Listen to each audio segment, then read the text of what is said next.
Sunita Williams, कुछ दिनों से ये नाम आपने जरूर सुना होगा न्यूज़ चैनल्स पर और सोशल मीडिया के थ्रू, जो कि नासा के एक मिशन के दौरान सुनीता विलियम्स और बैरी विल्मोर स्पेस में फंसे हुए हैं। 8 दिन तक चलने वाला ये मिशन 8 महीने में कैसे बदल गया और कौन है सुनीता विलियम्स, कैसे उनके साथ ये घटना हुई और सबसे बड़ी बात कि क्या वो जिंदा वापस आ पाएंगी धरती पर। इन सारे सवालों का जवाब इस वीडियो में जानेंगे। देखिए, सुनीता विलियम्स इंडियन ओरिजिन की हैं, जो कि अब अमेरिकी सिटीजन है और नासा की एस्ट्रोनॉट है और नासा में काम करती हैं। और ये इंडियन ओरिजिन की वो दूसरी महिला है जो अमेरिकी स्पेस एजेंसी नासा के थ्रू स्पेस में गई हैं। पहली महिला कल्पना चावला थी, जिनकी अनफॉर्चुनेटली डेथ हो गई थी स्पेस में एक एक्सीडेंट की वजह से।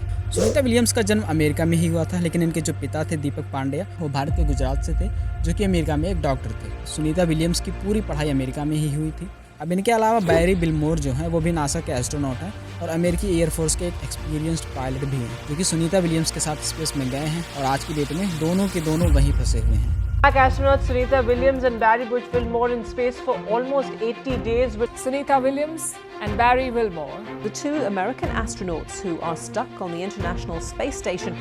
सुनीता विलियम्स अपने साथी बैरी विल्मोर के साथ करीब 2 महीने से अंतरिक्ष में फंसी 5 जून 2024 ये वही डेट है जब सुनीता विलियम्स और बुच विल्मोर, आप इनको बुच भी बोल सकते हो और बैरी भी बोल सकते हो, दोनों इन्हीं का नाम है, इन दोनों को स्टार लाइनर स्पेसक्राफ्ट कैप्सूल से स्पेस में जाना था। लेकिन चेकिंग के दौरान उसमें एक छोटा सा हीलियम लीक पाया गया उसके प्रपल्सन में। अब क्योंकि ये कैप्सूल बोइंग कंपनी की थी, तो बोइंग ने कहा कि इतने से हीलियम लीक का होना कोई सीरियस इशू नहीं है और नासा को भी लगा कि ये बहुत छोटी सी प्रॉब्लम है और उसको वहीं से रिपेयर करके मिशन को लॉन्च कर दिया। ये मिशन नासा के लिए पहले से ही बहुत मुसीबत भरी थी।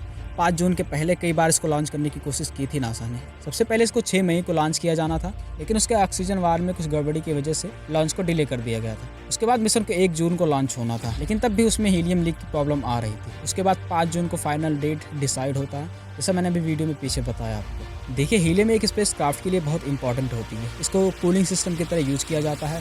ये फ्यूल को इंजन तक ले जाने में हेल्प करती है। ये लीक्स को बहुत अच्छे से डिटेक्ट करती है, क्योंकि हीलियम के जो मॉलिक्यूल्स होते हैं वो बहुत छोटे होते हैं और लाइट वेट होते हैं, जिसकी वजह से ये छोटी से छोटी लीक से भी बाहर आ जाता है। और यही हुआ था इस स्टार लाइनर कैप्सूल के साथ। इसके लॉन्च होने के बाद तक तो सब कुछ ठीक था और आगे तक सब कुछ ठीक ही चल रहा था। प्रॉब्लम तब आई जब ये कैप्सूल स्पेस स्टेशन के पास पहुंचा और दूसरे 4 जगहों से हीलियम लीक होने लगा और उसके 8 थ्रस्टर में से 5 थ्रस्टर ने काम करना बंद कर दिया। इसमें राहत की बात ये थी कि वो कैप्सूल इंटरनेशनल स्पेस स्टेशन के साथ जुड़ चुका था।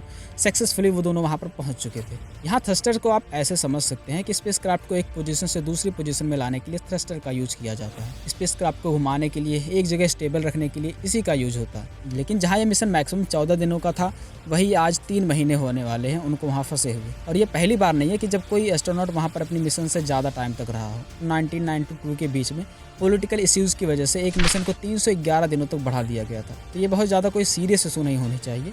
और अब जो star liner capsule Sunita Williams और बैरी विल्मोर को लेकर गया था, वो अकेला धरती पर आएगा, क्योंकि उस कैप्सूल के साथ आने में दोनों की जानों को खतरा था। इसलिए नासा कोई रिस्क नहीं लेना चाहता। और ऐसा नहीं कि वो दोनों अकेले ISS पर हैं, वहाँ और भी एस्ट्रोनॉट है जिनके लिए स्पेसएक्स का पहले से ही एक कैप्सूल वहाँ पर मौजूद है। लेकिन प्रॉब्लम ये है कि वो कैप्सूल उन एस्ट्रोनॉट के लिए है जो वहाँ पहले से ही हैं। तो इस कैप्सूल से तो सुनीता विलियम्स और बैरी धरती पर आ नहीं सकते। और अब एक डेट अनाउंस की है नासा ने, वो है फरवरी 2025।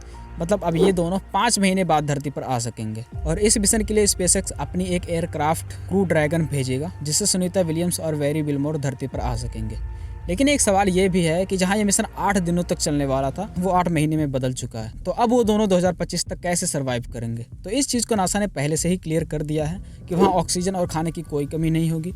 और अभी रिसेंटली अमेरिका ने 8200 पाउंड फूड और फ्यूल, दोनों जरूरी चीज़ें भेजी है ISS पर। तो एक चीज़ तो है कि वहाँ उनको सर्वाइवल की कोई प्रॉब्लम नहीं होने वाली है और बाकी चीज़ों की भी फैसिलिटी है वहाँ पे।